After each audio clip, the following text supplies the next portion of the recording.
Fala, galera!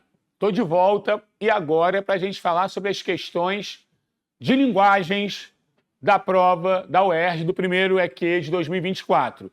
E nós tivemos uma surpresa, né? Porque todas as questões versavam sobre o livro, sobre a obra da Lígia Bojunga, O Meu Amigo Pintor, esse livro tão fofo, tão cuticute, que eu acho que a maioria de nós, né, gostou muito de ler. Por que eu falo que a gente se surpreendeu?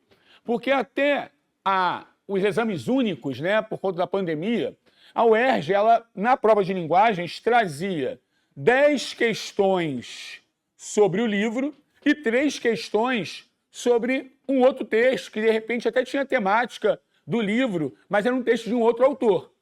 O primeiro exame único, não sei se vocês vão se lembrar disso, que foi sobre o Policarpo Quaresma.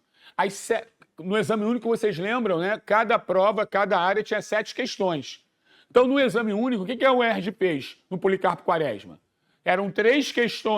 Foram 3 questões desse texto geral, mais 4 questões sobre o Policarpo Quaresma. Nos exames únicos seguintes, as questões foram todas sobre o livro. Eu acho que foi o livro de Camões, né, os Sonetos de Camões, e depois o Niquete, né? Estou me esquecendo de algum? Não sei. Mas esses 2 livros, né, as questões eram todas sobre o livro. As 7 questões de linguagens versavam sobre o livro. Quando nos falaram que, a UERJ vai voltar ao exame de qualificação, a gente pensou logo, vai voltar ao esquema antigo, né? 10 questões sobre o livro e 3 sobre um outro texto qualquer. Qual não foi a nossa surpresa? Que dessa vez a UERJ nos brindou com 14 questões de linguagens, não 13, e todas sobre o livro. Todas sobre o livro. Né? Muito maneiro. Né? A gente que leu o livro, que trabalhou o livro, estava bem seguro para fazer essa prova. Né? Mas vamos tirar nossas dúvidas, se é que houve e há dúvidas. Vamos começar pela primeira questão. Questão 9. E aí a UERJ já lacrou aí, porque essa questão não tem nenhum trecho. Na verdade, eu acho aqui, 9, 10, 11 e 11.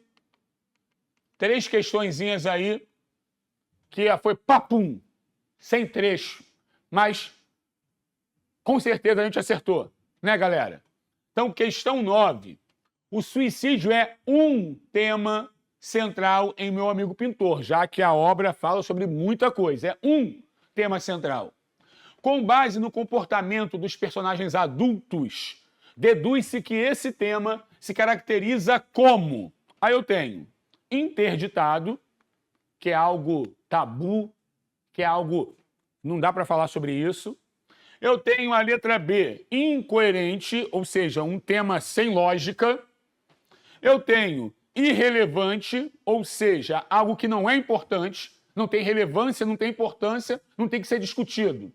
E inevitável, ou seja, um tema sobre o qual eu tenho que falar, né? Não tem como eu evitar esse tema.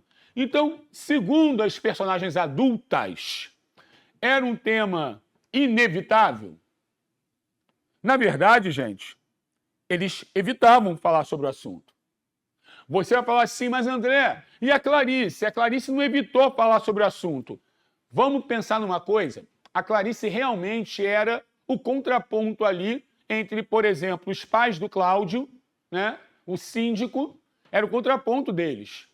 Porque a Clarice, ela falou sobre isso, mas pensa numa coisa, todas as vezes que a Clarice falou sobre o assunto, não partiu dela, partiu do Cláudio. Os 2 encontros que a Clarice tem com o Cláudio, é ele quem puxa para falar. Ela fala com ele, mas não é o comportamento dela, não é a iniciativa dela falar sobre o assunto. Então, o tema não é inevitável, porque eles evitam. Os pais evitam total, e a Clarice até fala, mas só fala porque o Cláudio pergunta. Não parte dela. Então, de alguma forma, ela evitava. Ela não se furtou não deixou de responder da maneira dela para o Cláudio. Por isso ela é o contraponto aos pais. Mas, de alguma forma, se não partiu dela, é porque ela evitava. Então eu não posso dizer que é inevitável. Irrelevante. Os pais acham que o tema não tem importância, tanto que eles falam para o Cláudio, vai viver, vai fazer isso, né?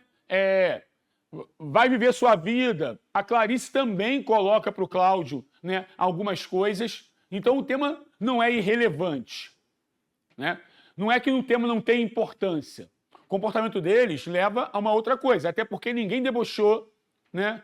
Ninguém desvalorizou o pintor por conta disso. Tipo, morreu, né?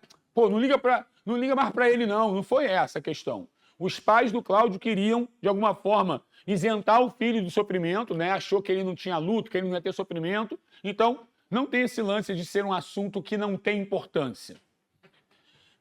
Incoerente. Gente, o cara morreu por algum motivo. A mãe diz que ele morreu, né, porque ele achava que ia ser preso de novo. O pai diz que ele morreu, né, porque ele estava doente daqui. Lembram disso? A Clarice fala que ele morreu como todo mundo morre. Ou seja, tem uma coerência, tem uma lógica, né? E, por último, interditado, que é a letra certa. Eu tinha que esqueci de marcar aqui a caneta. Opa, agora sim. Interditado, porque o tema era tabu. O tema era proibido. Volto a falar. Os pais do Cláudio tratam de uma forma. A Clarice trata de outra. Mas nunca parte deles chamar o Cláudio, senta aqui, Cláudio, vamos conversar? Não, porque tem aquele lance do tabu para a criança, né? Então pensa nisso. Se você pensou que a Clarice tinha uma postura diferente, mas por ela ter uma postura diferente, o tema não seria interditado, já que está falando das personagens adultas, pensa que toda vez que o Cláudio procura um adulto para falar, a iniciativa é dele e nunca dos adultos, embora os adultos vejam de forma diferente.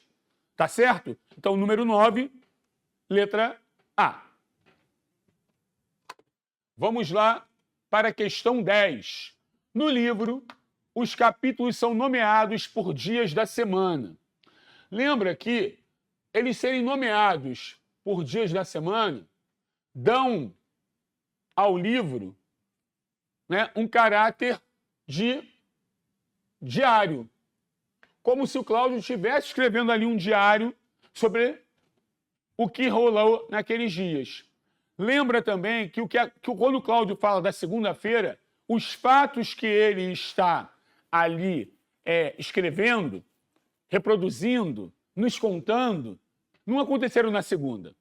Na segunda, ele escreveu, nos relatou, quer que seja, sobre o que ele viveu como pintor.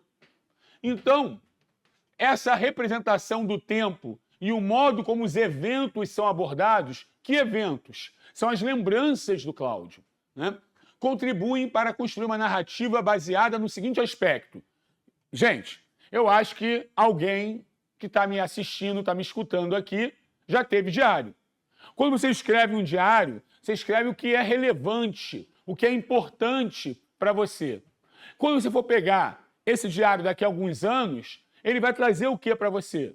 As suas lembranças, as suas memórias. Não é isso? Concepção trágica. Os eventos que são abordados, a concepção trágica está exatamente na morte, no suicídio do pintor. Mas o que o Cláudio traz para a gente a cada dia da semana é a busca dele pelo entendimento, mas ele sempre traz, ou na maioria das vezes ele traz, lembranças felizes, de momentos felizes com o pintor. Então, não é a letra A. Enfoque jornalístico. A linguagem jornalística é uma linguagem direta, objetiva. E o Cláudio escreve todo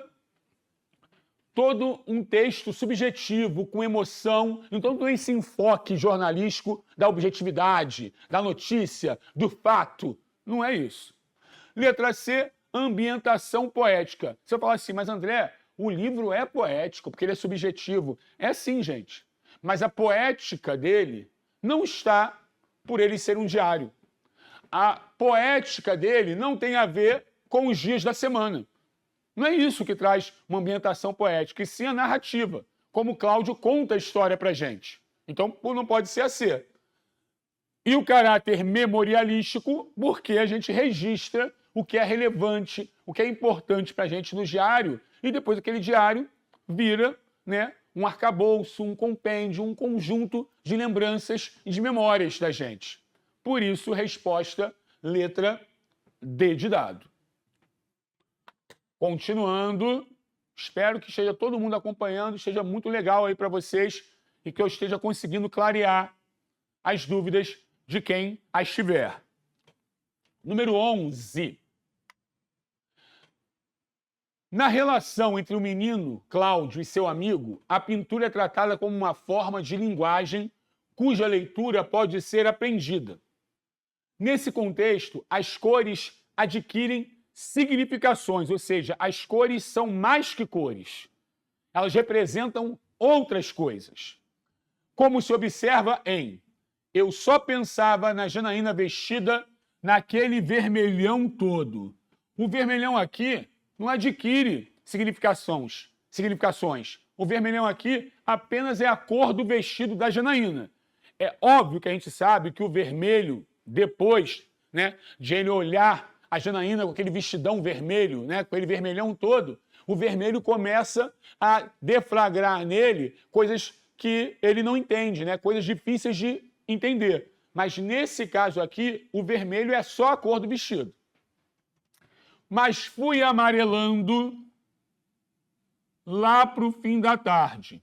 Quem lembra dessa parte aqui, e aí tinha que ter lido o livro, né, galera? Porque essa parte é quando o Cláudio está lá naquele sonho dele do teatro e ele fala, né? Ele reproduz uma fala do pintor. Aquela parte que ele fala de hoje eu acordei roxo, que eu acordei triste. Mas depois fui amarelando aos poucos, ou seja, fui ficando mais feliz, fui ficando mais contente. Esse amarelando aqui dá essa ideia de sair da tristeza do roxo para ele ir se contentando, ficando feliz, ficando mais satisfeito. Então, resposta certa já, ó, letra B. Porque o amarelando aqui não é que ele foi ficando amarelo. Ele foi ficando amarelo por dentro. O sentimento dele foi mudando. O estado de espírito dele foi mudando. Né? Letra C, e no dia seguinte, amanheceu um céu azul. O céu azul é a cor do céu, gente. Está denotando aqui apenas a cor. Falou de verde, forte, fraco, verde de tudo quanto é tom. Então, aqui o pintor fala para o Cláudio dos tons de verde, dos tons da cor verde, nesse caso aqui. Então, adquirir significação, ter um sentido para além de olhar a cor, está na letra B de bola. Tranquilo? Ó? Já matamos 3. Vamos continuar. Número 12. Gente, casa, livro é sempre igual. Primeiro eu fico olhando para a cor do olho da porta, para a cor do olho da porta e da capa. Gente, cor do olho refere-se à casa. Porta, ou melhor, cor do olho refere-se a gente. Porta refere-se à casa. E capa refere-se a livro. Então aqui ele está colocando elementos, está dando para a gente aqui. Quando eu olho para a cor, qual é o exemplo da cor do olho? Gente. Quando eu olho para a porta, casa. A cor da capa, livro. Então aqui, presta atenção, ele está descrevendo uma cena, ele listou elementos. Não está descrevendo algo que está acontecendo para a gente. Então não pode ser A. Particulariza objetos. Gente não é objeto. Então também não é a B. Apresentar gradação. Gente, são elementos diferentes. A gradação é uma sequência de palavras, uma sequência de ações, né, que gradativamente vai crescendo num clímax ou vai decrescendo no anticlímax. E ele não faz isso aqui. Então está exemplificando elementos. Os elementos, né, dos quais ele vê primeiro a cor, para depois analisar o elemento. Então ele exemplifica para a gente isso. E olhei, toca olhar. Se aqui eu tenho a letra D, né, porque não pode ser nem a A, nem a B, nem a C para a primeira frase, eu estou reforçando repetição. Ó. Olhei, toca olhar. E, de repente, eu entendi direitinho o que ele tinha falado. Então, essa repetição reforça o momento em que ele entendeu, né, o que o pintor falara para ele. Resposta certa, letra D. Vamos para 13? Vamos comigo? Ó, de repente, eu comecei a me sentir todo escuro por dentro. Tão escuro que não dava para enxergar mais nada dentro de mim. Vamos pegar essa segunda parte aqui, ó. O trecho em destaque assume no contexto o valor de. Olha o que o Cláudio fala para a gente. De repente, comecei a me sentir todo escuro por dentro. Tão escuro, ele se sentiu tão escuro que não dá para enxergar mais nada. E aí eu vou, proporção. Proporção são fatos que acontecem concomitantes, na mesma medida. Então ele está falando que ele foi ficando escuro e que não dava para enxergar ao mesmo tempo. Não é isso, não é proporcional. Quanto mais a escuridão, ele não fala quanto mais escuro estava, menos eu enxergava. Ao passo que estava escuro, eu menos enxergava. Ele não está falando de proporção, que uma coisa aumenta e a outra aumenta junto. Não é isso que ele está falando. Explicação. Geralmente a galera erra porque o que ele pode ser uma conjunção conectivo explicativo. Mas isso aqui não explica a escuridão do Cláudio. Letra C. Adversidade. Tão escuro e não enxergar nada não são fatos opostos. Na verdade, né? Se está tudo escuro aqui, eu vou enxergar muito menos. Então também não é uma adversidade. É uma consequência, gente. Primeira coisa, vamos tentar entender semanticamente.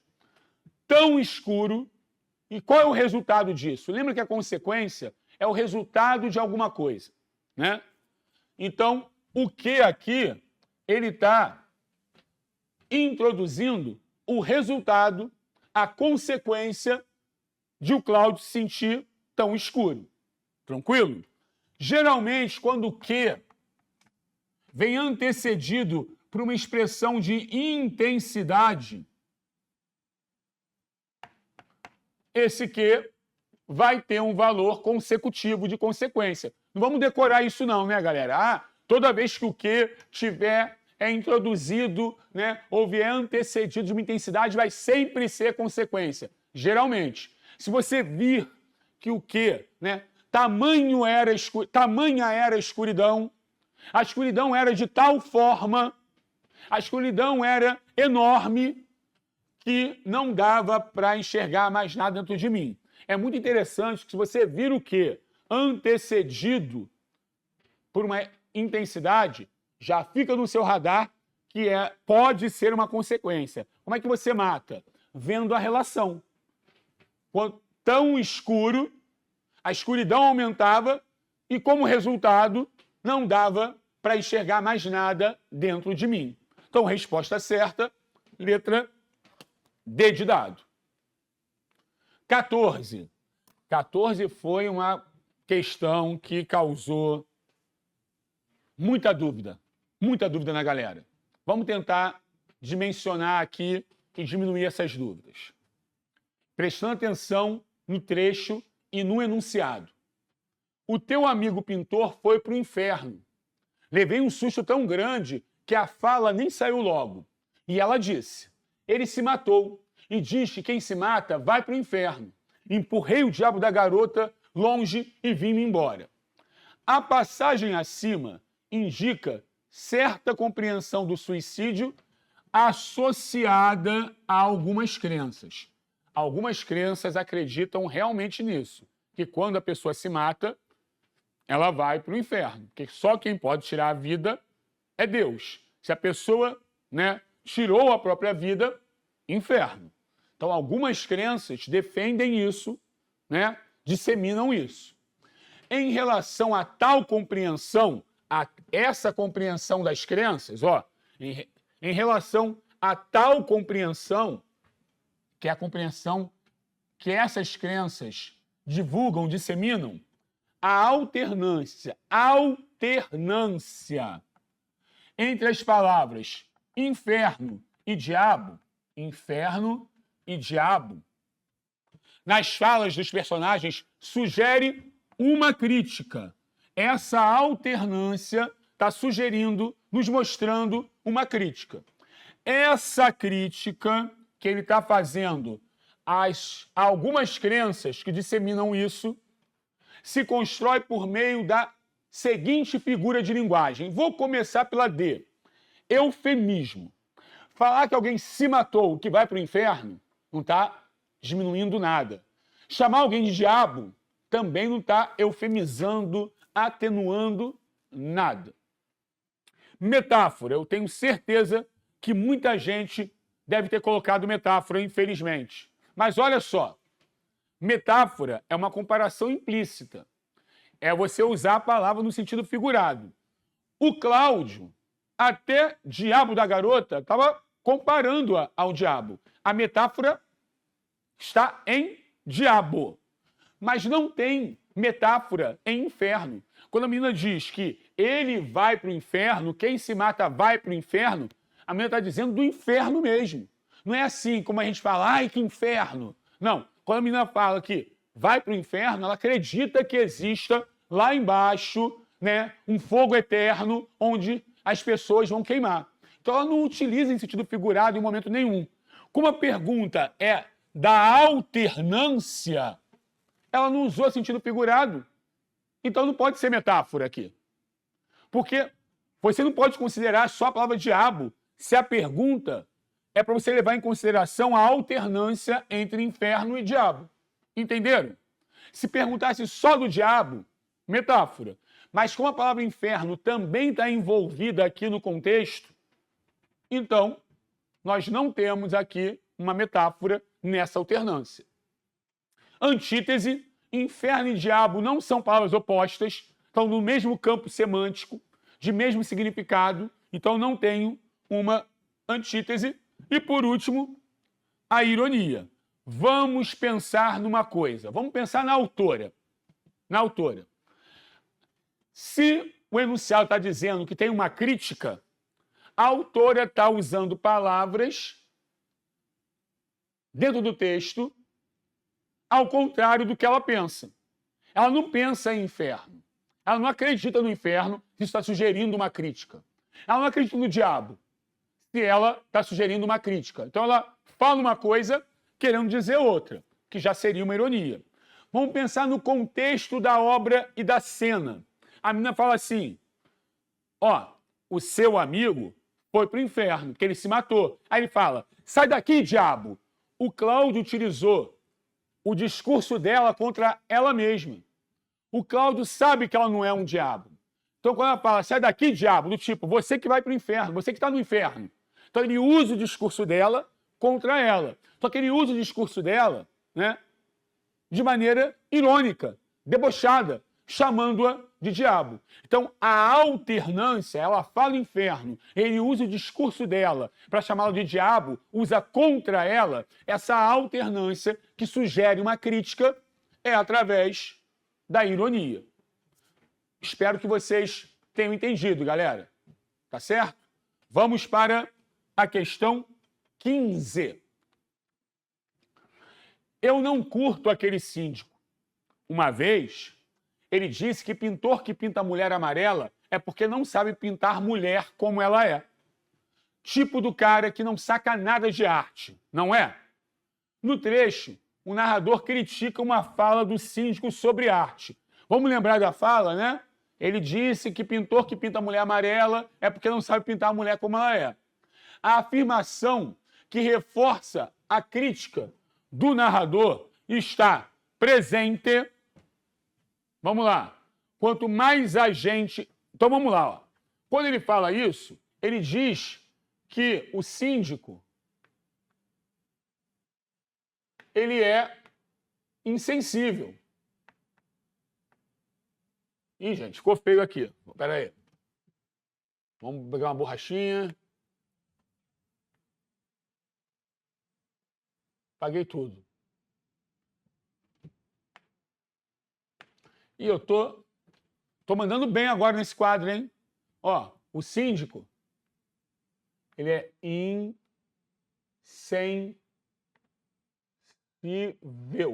Por que ele está falando isso? Porque o síndico, ele não vê nada além da cor. Ele viu a mulher amarela e acha que a mulher amarela... As mulheres não são amarelas. Como é que o cara, né, desenha mulher amarela? Esse pintor é uma porcaria, né? Mas, na verdade, o síndico não sabe ver além da cor. Qual é o significado do amarelo?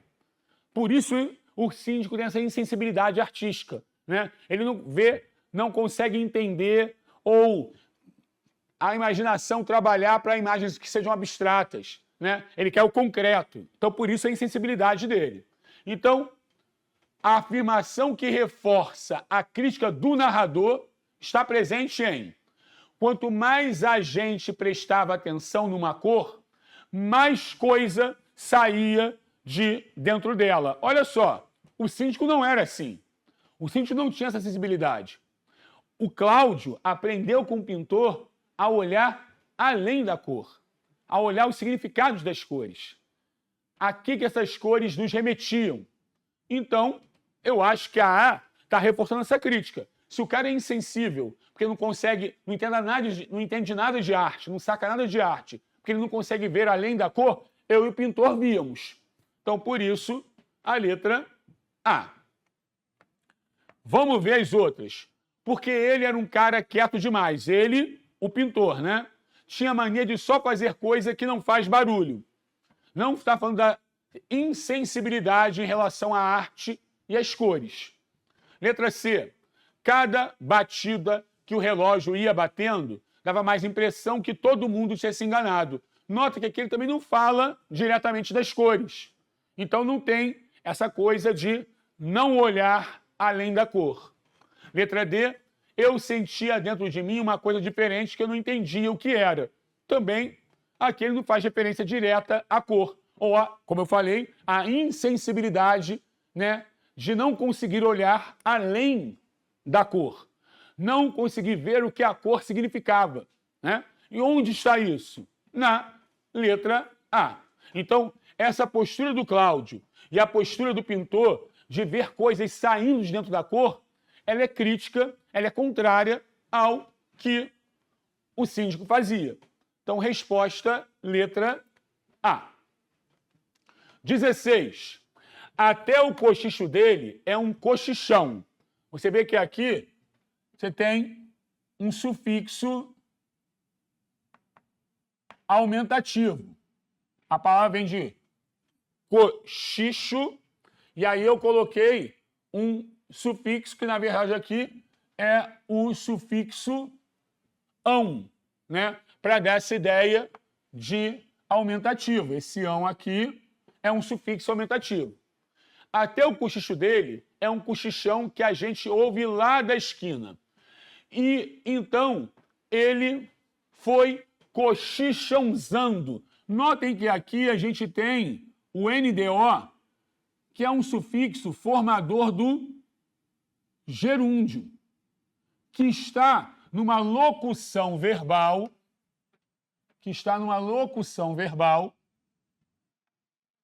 foi cochichãozando, né? É uma coisa que ele foi fazendo, que foi acontecendo. Não é uma coisa pontual. É uma coisa que aconteceu gradativamente. O gerúndio, gente, o gerúndio, por si só, ele já é uma forma nominal do verbo que indica uma ação em processo, uma ação em andamento. Isso é próprio do sufixo do gerúndio. Então, letra B. Não é o modo como ele foi cochichando. Você fala assim, foi cochichando, cochichãozando devagar. Foi cochichãozando, mas não é isso. Então não mostra o modo, a maneira. Diz apenas o que ele foi fazendo, né? Não é uma finalidade, não é objetivo a ser alcançado e nem a intensidade. A intensidade está aqui, ó. O cochicho grande. Mas ele está perguntando, no trecho, o segmento adicionado. O que foi adicionado a cochichão, gente? O zando, aqui, que é o gerúndio. Se você focasse no cochichão, aumentativo, intensidade. Mas como ele perguntou o elemento, o segmento adicionado à palavra cochichão para formar cochichãozando. Isso aqui indica, como eu falei, uma ação em processo, em andamento, porque o verbo está no gerúndio. Lembrem-se das formas nominais, gente. O infinitivo, o particípio, infinitivo, verbo terminado em R, né? Amar, beber, partir, né? O particípio terminado em ado ou em ido, amado, bebido, partido, e o gerúndio terminando em NDO. E o gerúndio tem essa ideia de, né, ação em andamento. O que está em andamento não está finalizado, está em processo. Resposta, letra B de bola. 17. Quando eu abri a porta, 2 caras disseram que eram da polícia e me mandaram embora. Queriam ficar sozinhos com o meu amigo para interrogar ele. Depois a gente ficou sabendo que o síndico tinha ido na polícia dizer que meu amigo estava morando aqui no prédio. Aí a mãe do Cláudio pergunta: será que ele será que ele achava que ia ser preso de novo? A primeira versão de Meu Amigo Pintor foi publicada logo após o fim da ditadura militar no Brasil. Considerando esse período da história, a ditadura militar, o trecho destacado acima e o conjunto da narrativa, pode especular que o suicídio do pintor teria como causa o desencontro amoroso. Ele teve desencontro amoroso com a Clarice, mas esse trecho nem fala da Clarice. Lembra que ele abandonou a Clarice para seguir a política e que ele foi preso político?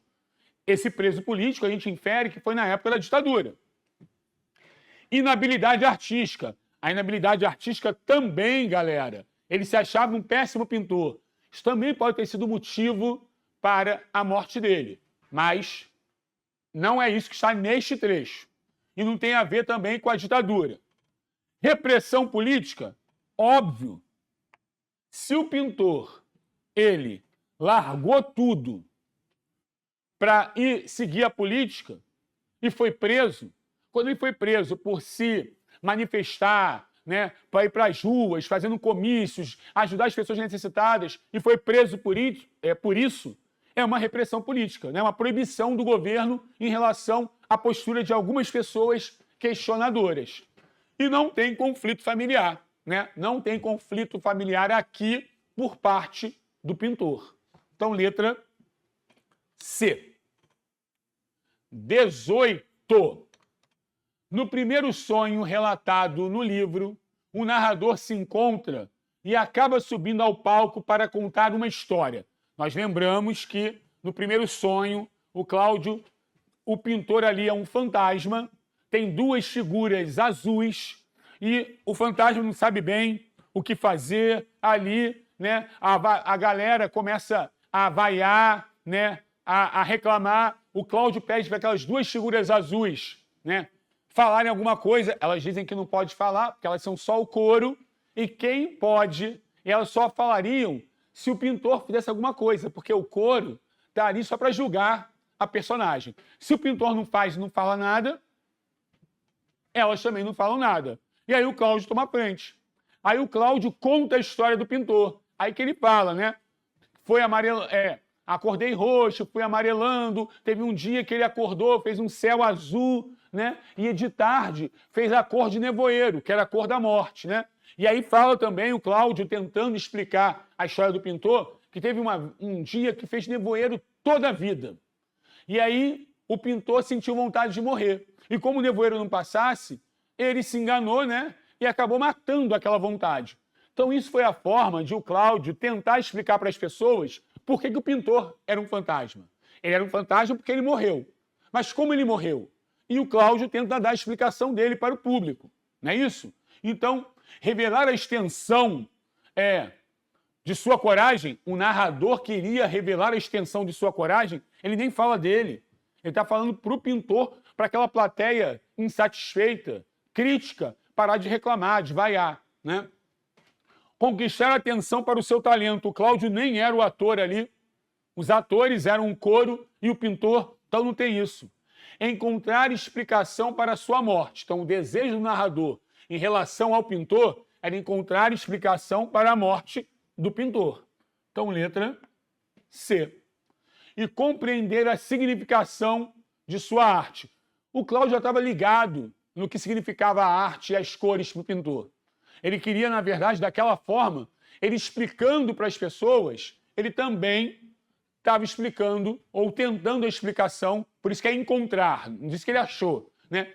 Encontrar a explicação para a sua morte. Letra C. Bonita questão? Os 2 pontos, olha a questão que a UERJ gosta. Sempre se liguem nisso para o segundo EQ, para outros. A UERJ gosta desse lance de que um sinal de pontuação estabelece uma relação semântica entre duas partes. Igual aquela que a gente viu, né? Eu acho que ainda foi do texto base, né? Por exemplo, tinha um ponto, qual conectivo eu colocaria ali? Qual é a relação semântica entre essas duas partes? Os 2 pontos estabelecem coesão entre partes de uma frase, introduzindo diferentes ideias. Os 2 pontos introduzem ideia de modo, maneira, jeito, como eu me sinto, como eu faço alguma coisa, a maneira com a qual eu faço, a maneira como eu estou me sentindo. Modo é isso. Vamos lá ver, ó. Então eu vim com aquela frase voltando sempre na minha cabeça. Ele morreu que nem todo mundo um dia morre.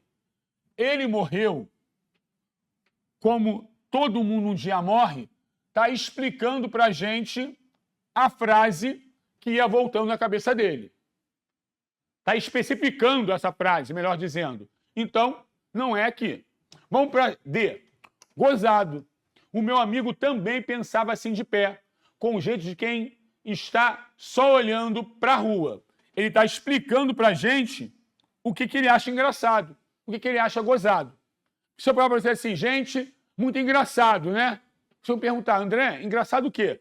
Pô, gente, isso foi gozado. Então, assim, o que é gozado? O que é engraçado?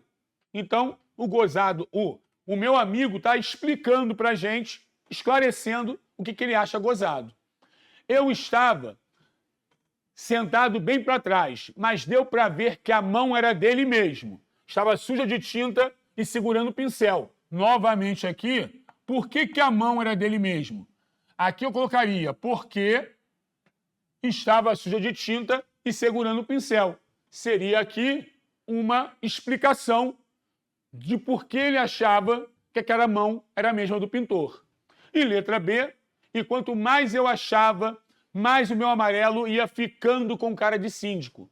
E mais eu ia me sentindo feito barco. Como você se sentia? De que jeito você se sentia? De que maneira você estava se sentindo? Todo rodeado de cor de saudade. Então aqui é o modo, a maneira, o jeito que ele estava sentindo alguma coisa. Letra B. Vamos lá. Número 20. No livro, há passagens em que o narrador não apenas narra algo, como também revela a consciência do ato de narrar.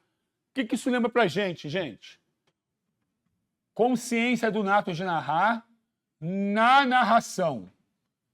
Falar de narrar dentro da narração. Isso aqui nos remete à metalinguagem. Não é isso? A narração dentro da narração. Eu falar que estou narrando algo dentro da narração. Então vamos ver, ó. Mas hoje teve uma hora que eu não estava a fim de olhar para a cara de ninguém. Então abri o álbum que ele tinha me dado. Em algum momento aqui ele se tocou que tem que narrar alguma coisa? Ele falou, mas ele está consciente do que ele está narrando ou de que ele tem que narrar? Eu acho que não, né? Letra B. Mas não era isso que eu queria contar. Eu queria dizer que na terça-feira, quando cheguei da escola, eu fiquei sabendo que ele tinha morrido, ó. Mas não era isso que eu queria contar. Ele se dá conta que quer contar alguma coisa. Ficou feio, né? Ele se liga que quer contar alguma coisa. Então, dentro da narrativa, ele nos diz que quer contar algo. Dentro da narrativa, ele nos diz que tem que narrar algo. Então, a narrativa, dentro da narração, ou a consciência de que tem que narrar algo dentro da própria narração, letra B. Vamos ver as outras. Mas lá pelas tantas eu ouvi o nome do meu amigo e comecei a prestar atenção na conversa da sala. Tive que abrir a porta para escutar o meu pai. Ele não se tocou ou não revelou uma consciência de que precisa narrar algo. Ele apenas contou um fato. Mas o palco era todo da cor da cortina. E quem sentava na plateia ficava então só olhando para a saudade e mais nada. A mesma coisa. Ele foi contando os fatos para a gente, né? Uma sequência de fatos. Aqui, eu acho que está até meio descritivo, né? O palco era da cor da cortina. Não, aqui, quem sentava ficava então só olhando. Eu sento e olho. Então tem narração aqui. Mas também não está dentro da narrativa dizendo que tem que contar alguma coisa. Dentro da narrativa, né? Consciente que tem que nos narrar, relatar algo. Onde acontece isso é na letra B. Até se queria contar aqui, reforça, né? Que ele se lembrou, ele está contando alguma coisa, ele se lembra do que realmente tem que falar, do que realmente tem que contar. Então, letra B. Vamos lá. Acabei até sabendo que não tinha nada que separar amigo para cá e por que para lá. O que eu tinha era que fazer o que ele fez com as folhas e com o azul do céu, juntar. O final do romance de Lídia Bojunga apresenta uma espécie de solução subjetiva de Cláudio, na tentativa de compreender o drama de seu amigo pintor. Essa solução pode ser expressa da seguinte maneira. No final do livro, né, que o Cláudio tenta separar amigo para cá e por que para lá, ele se toca que isso não era possível, né? E aí ele fala aquele céu azul que o amigo formou juntando as imagens, que ele viu aquele céu azul, e aí ele se toca, né, que não adianta, né, as dúvidas sempre ficarão na minha cabeça. Quem poderia responder isso para mim? Não está mais aqui. O que meu pai disser, o que minha mãe disser, o que Clarice disser, o síndico disser, a Rosália, a filha do síndico, o que eles disserem serão especulações. Então eu vou continuar com as dúvidas, mas é bom lembrar de cachimbo, ele fala uma porção de coisas, gamão, pintura, cor, né, vermelho, que lembrava o amigo. Então o amigo passa a ser uma lembrança carinhosa para ele, embora, e era o mais importante, que era a amizade entre eles. Saber o porquê, embora ele achasse que poderia ser da política, da Clarice ou da pintura, né, ele não ia ter a resposta. Então, né, essa solução que o Cláudio tem se expressa da seguinte maneira. A arte se baseia na tristeza. A arte trouxe muitas alegrias. Tinha coisas tristes, mas, em primeiro lugar, a arte e o gamão trouxeram para ele um amigo. Então, a arte não se baseia na tristeza. Pergunta, projeta fantasia. Ele tinha uma diretriz. Ou era Clarice, ou era pintura, ou era a política na cabeça dele. Então, ele não estava fantasiando. Na verdade, ele queria saber o motivo de o pintor ter morrido. Ele não criou teorias mil. Então, ele não fantasiou a morte do pintor. Pensamento implica afeto. Eu pensar no meu amigo, por que eu vou pensar no meu amigo na morte? E no final do livro a gente vê isso. Quando as lembranças, as memórias dele eram do piquenique, era jogando gamão, né? Era ele conversando com o pintor sobre várias coisas. Então, toda vez que ele pensasse, ia lembrar com algo carinhoso. Letra C. Insegurança leva à dúvida. Ele não estava inseguro. Ele tinha só a dúvida. Mas não era por insegurança, por medo de algo. Então, letra C. Chegamos à última, galera. Vamos lá. Quando faz lá parte do pós-fácil, né? Daquele para você que me lê. Quando a gente estuda literatura, aprende que os escritores não devem se intrometer na vida dos personagens e livros que criam. Ou seja, pela inspiração, o que essa parte está falando aqui? Pela inspiração, os escritores devem deixar fluir. Então, vem a história, escreve a história. Não se mete no fluxo da história. Não interrompe, né? Não muda os personagens, deixa fluir.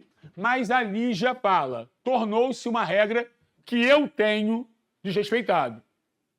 Ou seja, a Lígia não quer saber de não se intrometer na vida da galera, das personagens que ela cria, das histórias que ela cria. Ela se mete mesmo, ela faz diferente. A obra é dela, se a obra é dela, ela faz o que ela quiser. Vai seguir regra para quê? E aí, com base no trecho citado, essa concepção pode ser resumida na seguinte premissa geral. Regras são feitas para serem divulgadas. A autora não fala isso, não. E se ela não segue regras, se ela desrespeita as regras, me diz aí, para que ela vai divulgar essas regras? Não é a letra A. Obras originais fundam suas próprias regras. O que são obras originais? Se a obra é minha e eu tenho um estilo, a minha obra é original. Eu não estou me metendo nem copiando, né, o estilo de ninguém. É por isso que ela desrespeita as regras. Porque para as obras dela, por isso as obras são originais, ela faz o que ela quiser. Ela desrespeita as regras. Então, letra B. Leitores restringem regras de interpretação. O texto não fala de leitor. Fala de escritor, de personagem e e dos livros que criam. Não fala de leitores. Artistas detestam seguir regras convencionais. Quem detesta, quem desrespeita, é a Lígia. Eu não posso falar que isso é de todos os artistas, né? Então, por isso, letra B de bola. Valeu, galera. Espero que vocês tenham gostado. Grande beijo.